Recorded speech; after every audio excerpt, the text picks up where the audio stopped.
Boa noite a todos. É com profunda alegria que mais uma vez estamos aqui nessa tribuna para fazermos a nossa comunicação a respeito do Evangelho do Cristo. O Espírito da Verdade, ao se pronunciar frente à decodificação, ressaltava duas atitudes de extrema importância para nós. E ele enfatizava: irmãos, amai-vos. Eis o primeiro mandamento. E instruí-vos. Amar e instruir-se. Dois componentes importantíssimos nesta caminhada. E a instrução, ela se caracteriza como aquele caminho orientado para se chegar ao objetivo almejado. Hoje nós vamos tratar da aliança entre a ciência e a religião. No primeiro momento em que eu tive o contato com a doutrina espírita, ao abrir o Evangelho segundo o Espiritismo, na contracapa, lancei os olhos e li a seguinte propositura: não há fé inabalável senão aquela que pode encarar a razão face a face em todas as épocas da humanidade.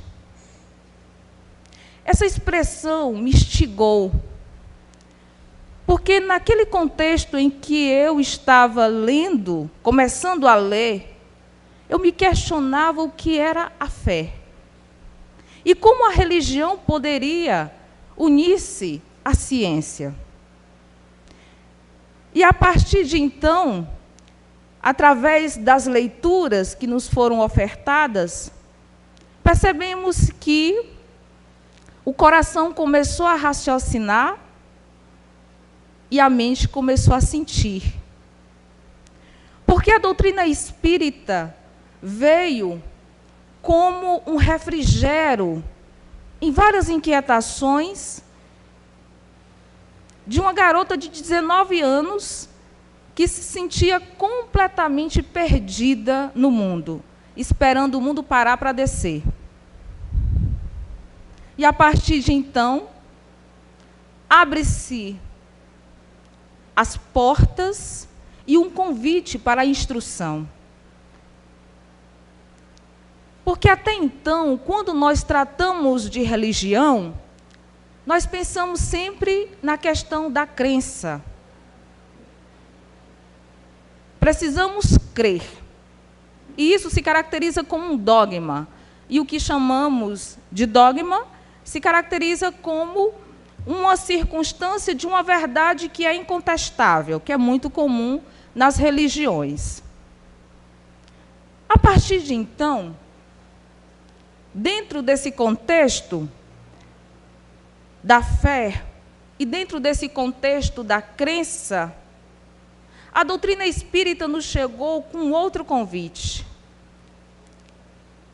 Não basta crer, é necessário conhecer. E a partir do processo do conhecimento, que o conhecimento se caracteriza como a observação, a percepção através do olhar, da audição, do olfato, e, a partir daí, todo um processo daquela informação para que se constitua numa verossimilhança ou numa adequação a uma verdade naquilo que necessitamos. O conhecimento, ele pressupõe um caminho. O conhecimento pressupõe bases. O conhecimento pressupõe alicerce. E a doutrina espírita, nos chega nos convidando para alimentar a nossa fé através da razão. Como isso poderia ser possível? De que forma? E onde está essa fé? E os próprios Espíritos dizem, a fé não se prescreve. Não existe uma receita para a fé. Porque a fé é uma construção. A partir daí, nós percebemos que, dentro do processo do conhecimento, nós precisaríamos lidar com um outro campo do conhecimento para justificar as questões da religião. E, a partir de então, através de um fenômeno, buscou-se, assim, o fortalecimento da fé. E, a partir dessa circunstância, a partir desse fenômeno, é que as janelas se abriram para uma nova percepção. Através de um posicionamento filosófico. O que é isso? O que está acontecendo? Por que isso aconteceu? É que houve a busca da compreensão para alimentar a razão dentro de uma necessidade existencial. Nós estamos em plena comemoração de 160 anos do livro A Gênese. 150, perdão. Obrigada. E, a partir de então, nós percebemos que a doutrina espírita ela tem como base 3 pilares. A questão filosófica, dentro do processo de que nós somos criaturas inquietas por natureza, nós somos sedentos pelo saber, nós somos sedentos pelo conhecimento. E esse conhecimento é uma construção. Então, o Livro dos Espíritos, ele é todo construído através do questionamento para os espíritos, como uma necessidade de reflexão, uma necessidade de uma resposta para um novo fenômeno que estava se apresentando. Em seguida, nós temos o Evangelho como uma base religiosa, dentro dessa ligação, desse religare com o Evangelho do Cristo, porque a doutrina espírita é toda calcada no Cristo, na caridade, e, evidentemente, não se pode falar de Cristo e caridade sem falar no amor.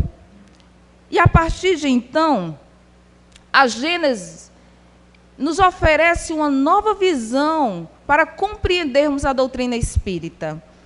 É a visão da ciência. E a ciência ela se caracteriza como um conhecimento com base em experimentações e comprovações. É assim que constitui todo o método científico. Existe um fenômeno, observa-se esse fenômeno, e, a partir daí, vai se trilhar uma forma de compreensão através de métodos até se chegar a uma comprovação. E foi assim que aconteceu na cidade de Hydesville, quando aconteceu os primeiros fenômenos de batida, em que aqueles fenômenos foram analisados, aqueles fenômenos foram averiguados. Houve-se uma interação com aquelas batidas, captar informações sobre aquela fala daquele ser que se dizia ser um caixeiro viajante, e assim foi comprovado, através dos próprios restos mortais, que estava naquela casa, referida casa, de que aquela informação era verídica. Porque a proposta da doutrina espírita é uma proposta com base na experimentação e na comprovação. E o grande instrumento da ciência espírita, o grande aparelho, é o médium. Aquele que tem a conexão entre o mundo espiritual e o mundo terreno. Então, a Gênese, ela tem um elemento muito importante em que ressalta as bases da ciência como uma justificativa da religião. Então, no livro, ressalta-se que a ciência está chamada a constituir a Gênese segundo as leis da matéria. Porque a ciência ela vai apenas nos comprovar os fenômenos da matéria. E algo muito interessante no livro nos chama a atenção, que vai nos servir do argumento no qual nós vamos desenvolver nas nossas falas em seguida. Nessa edição, na página 70, no capítulo 7, em que se ressalta a uranografia geral, vale ressaltar que a uranografia é o estudo do planeta. E, a partir de então, nós temos aí uma concepção bem interessante, que é uma ideia em que, em 1910, através dos estudiosos da física quântica, a gente percebe que é bem desenvolvida. Mas essa ideia se caracteriza como, no tópico 10, no item As Leis e as Forças. Há um fluido etéreo que preenche o espaço e penetra os corpos. Esse fluido é o éter, ou matéria cósmica primitiva, geradora do mundo e dos seres. São inerentes ao éter as forças que presidiram as metamorfoses da matéria, as leis imutáveis e necessárias que regem o mundo. Essas formas múltiplas, indefinivelmente variáveis segundo as combinações da matéria, localizadas segundo as massas, diversificadas em seus modos de ação segundo as circunstâncias e os meios, são conhecidos na Terra sob o nome de gravidade, afinidade, atração, magnetismo, eletricidade ativa. Os movimentos vibratórios do agente são conhecidos sob o nome de som, calor, luz, etc. Em outros mundos, elas se apresentam sobre outros aspectos, oferecem outros caracteres desconhecidos nesse, e na imensa amplicidão dos céus, forças em número indefinido se desenvolvem sobre uma escala inimaginável, da qual somos também pouco capazes de avaliar a grandeza, igual ao crustáceo no fundo do oceano, não o é de abarcar a universalidade dos fenômenos terrestres. Veja só, em 1800, eu sou péssima em data, me perdoe, em 1869, Kardec, no livro A Gênese, já desenvolvia a noção da magnetosfera que estamos impregnados dentro da nossa atmosfera. Esse fluido cósmico que ressalta-se em vários nomes de gravidade, de eletromagnetismo. Em 1910, Albert Einstein ele vai começar a trabalhar esses conceitos físicos. Nós não vamos adentrar muito dentro dessas nomenclaturas, dentro dessas significâncias, porque isso se constitui algo muito específico, e o nosso objetivo ele é um objetivo apenas de referenciar uma coisa muito importante que nós não podemos desmerecer. É que nós estamos mergulhados em ondas eletromagnéticas. E o que isso significa para nós? Isso significa uma coisa muito importante em relação à questão da fé, que nós vamos desenvolver o raciocínio já já. Partindo desse pressuposto de que nós estamos mergulhados nessa magnetosfera, que nós estamos mergulhados nesse campo eletromagnético, Albert Einstein, ele desenvolve a teoria da relatividade, em que uma das bases da sua teoria da relatividade se caracteriza como elemento matematizável de transformação de massa em energia. Desenvolve cálculos em que ele comprova que a massa ela pode se transformar em energia.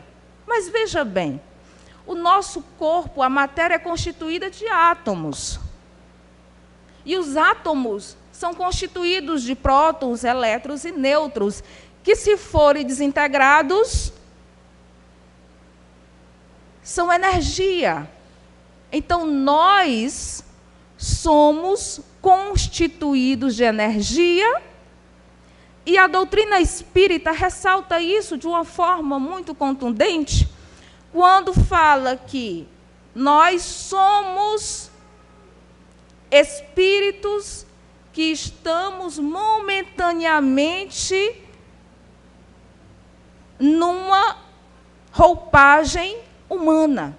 A nossa essência é espiritual, mas nós estamos num corpo de carne, num corpo material. E a gente vê que o ser humano ele é constituído, segundo a literatura espírita, e comprovado, que nós somos espírito. O nosso espírito, de acordo com o nosso processo existencial, ele desenvolve um corpo energético, que Joana de Ângeles chama de bioenergético, que é o perispírito, é o envoltório energético, e o nosso corpo, ele é arquitetado e programado a partir do nosso perispírito. A constituição do nosso corpo depende do nosso perispírito. E como o nosso perispírito é constituído? É constituído através da nossa caminhada evolutiva, em que agregamos débitos ou agregamos os bônus da nossa existência. Então, o nosso corpo perispiritual é uma armadura. E ele é constituído essencialmente desse fluido eletromagnético, esse fluido que possibilita, então, todo o processo energético. A partir de então, nós temos aí um outro componente interessante que faz-nos refletir. Se nós somos energia, se a nossa essencialidade é energia, e se a nossa energia ela esparge em harmonia com o universo, já que o universo, estamos nele mergulhados, nessa constituição de força, vitalidade, como nós podemos nos localizar enquanto criaturas responsáveis, enquanto criaturas que possuem a dinamicidade de autoconstrução?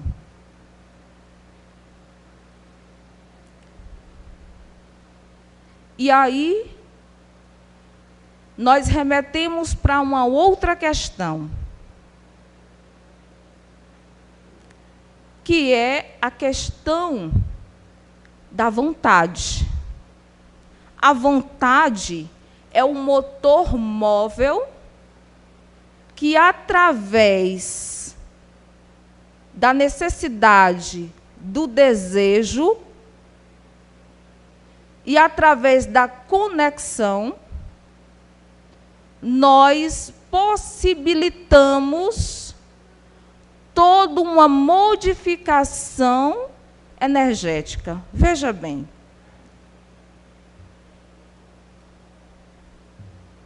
Há mais ou menos 2000 e alguma coisa, mais de 2017, o Cristo, ao lidar com a necessidade humana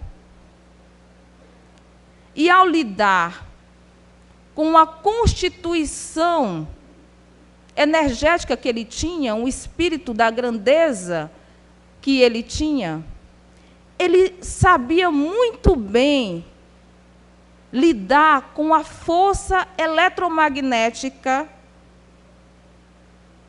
que tinha condições de manipular.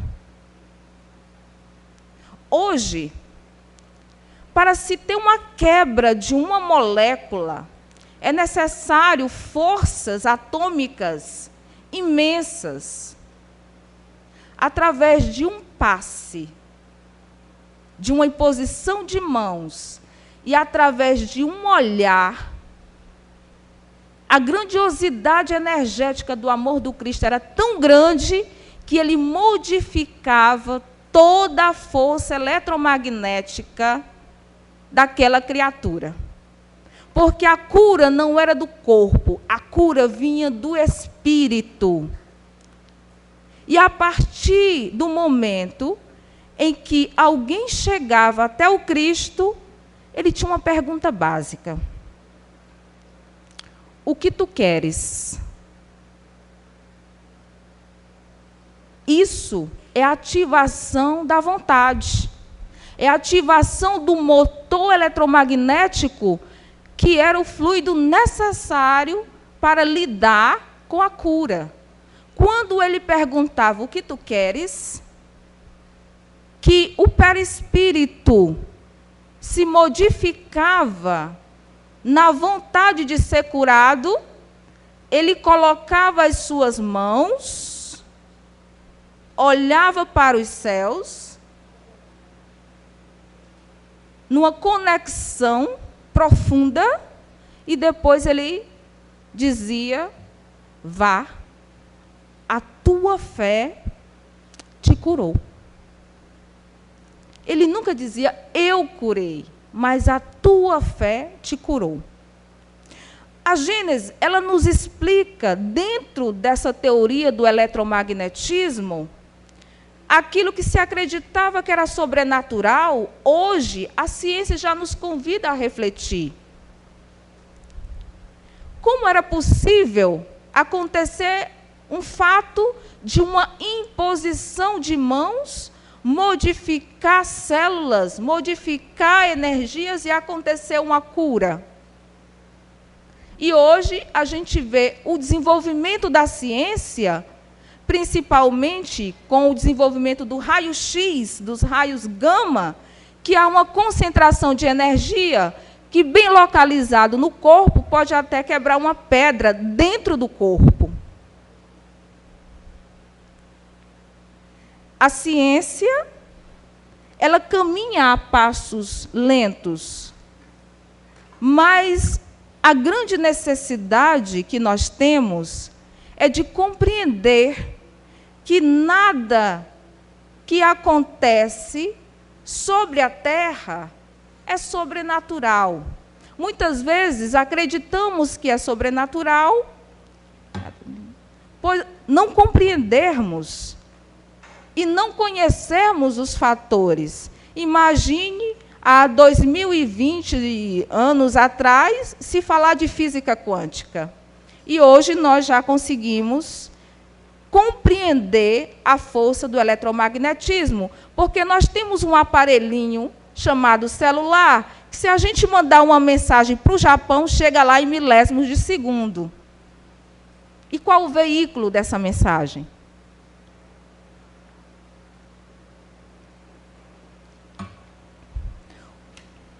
O que caracteriza essa força da fibra óptica? Então, a fé, ela se caracteriza como essa força eletromagnética quando nós acionamos a nossa vontade, quando nós acionamos o nosso querer, dentro da circunstância, não só de crença, não só de uma convicção, mas uma circunstância de conhecimento. Conhecimento que nos possibilita fortalecer a nossa fé. Que a fé, ela se caracteriza no âmbito religioso, mas para as filosofias é a vontade de querer. E dentro desse processo da vontade, quando nós compreendemos que as coisas acontecem não dentro de uma possibilidade de convicção, eu acho, mas dentro de uma possibilidade de comprovação, os nossos pensamentos se caracterizam como uma grande força na constituição do nosso ser.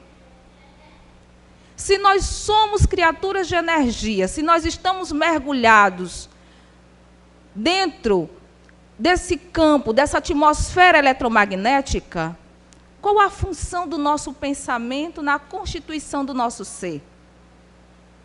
O pensamento, ele é também chamado de imaginação. E a imaginação nada mais é do que a ação de criar imagem. O que é criar uma imagem? É plasmar uma ideia, é substancializar uma ideia. Todo o nosso processo de pensamento, tudo aquilo que pensamos, é plasmado e é registrado no nosso inconsciente. E todas as vezes que nós plasmamos uma energia, nós fazemos parte dessa energia.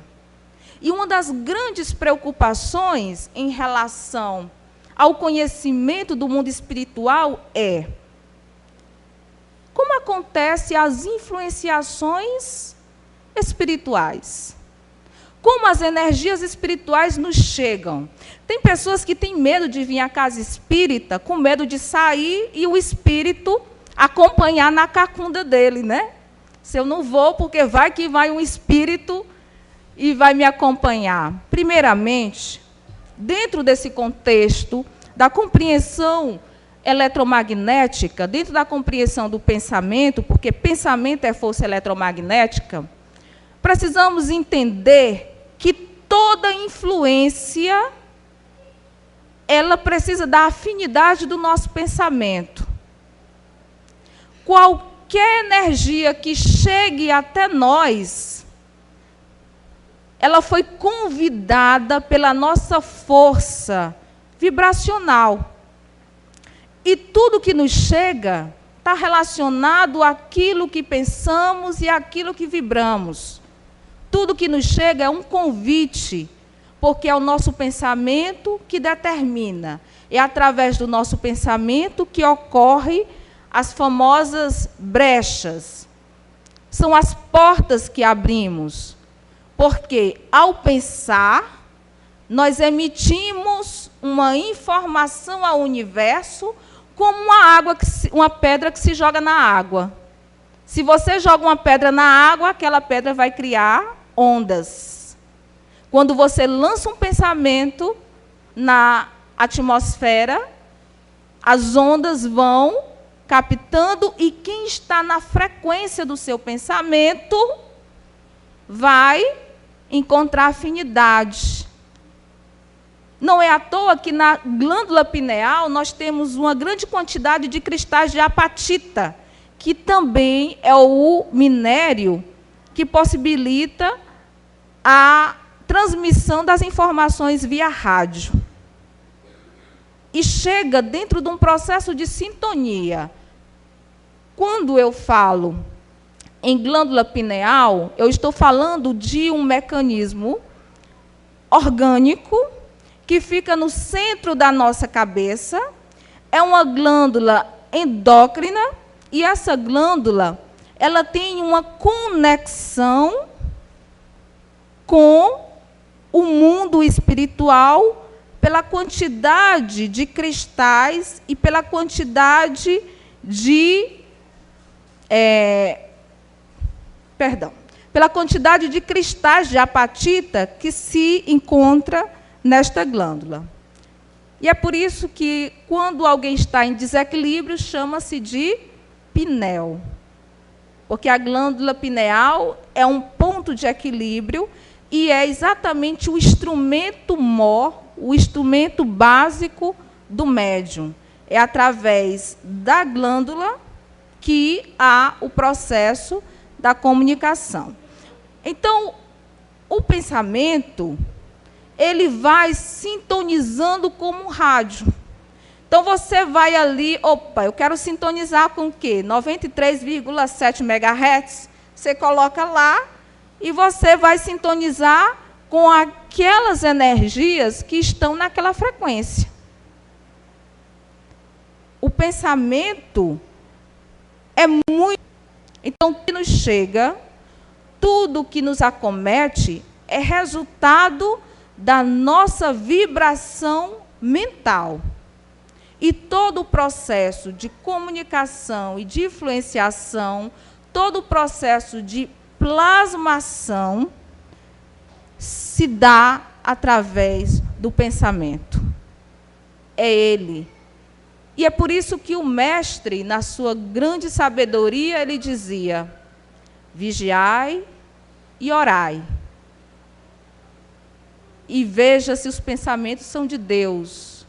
Porque a oração é a grande asepsia que nos fornece a providência e, através da nossa mente, através dessa força, nos limpa, nos regenera, nos fortifica numa conexão profunda de amor. E, a partir de então, só para finalizar a nossa fala, a Gênesis é uma leitura de extrema importância para quem quer compreender melhor a doutrina espírita dentro dessa abordagem. Porque o convite que nos faz a doutrina é que alimentemos a nossa razão, para que a nossa fé não seja cega. Porque quando nós vamos conhecendo, quando nós vamos nos embasando, quando nós vamos buscando observar, analisar, a gente fica muito mais fortalecido. É o grande alimento espiritual que a providência nos oferta com o Consolador prometido. Grata pela atenção, muito obrigada.